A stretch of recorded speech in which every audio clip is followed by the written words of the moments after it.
Hey everyone, welcome back to our channel. Today we're diving into two crucial economic indicators, the US GDP and initial jobless claims and what they could mean for the markets. The forecasts look promising, but how will investors react? Let's break it down. First up, the US GDP, or gross domestic product. This number represents the total value of goods and services produced by the US economy. It's essentially a snapshot of the country's economic health. Recent forecasts point to solid growth. That means businesses are expanding, consumers are spending, and overall the economy is performing well. But how does this translate to market movements? Next, we have the initial Jobless claims report, which tracks the number of people filing for unemployment for the first time. This number is also looking good. Fewer claims mean fewer layoffs and a strong job market. When the job market is healthy, consumers have more disposable income, which fuels economic growth.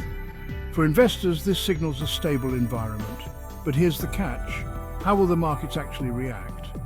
So, with positive GDP growth and fewer jobless claims, you might expect the markets to rally, right?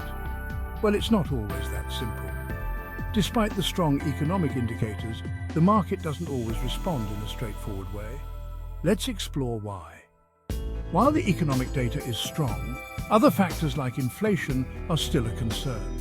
A strong labour market could lead to higher wages, which might increase inflationary pressures.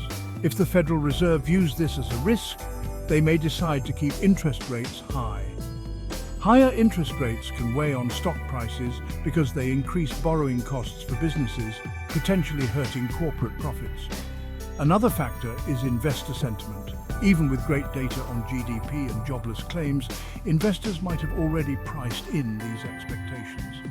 If there's no big surprise, the market may stay flat or even dip. Plus, investors are watching for other data points like corporate earnings and global events.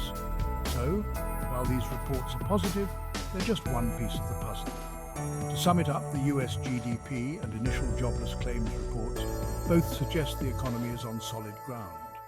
However, the market's reaction will depend on several factors, including inflation, Federal Reserve policy, and overall investor sentiment.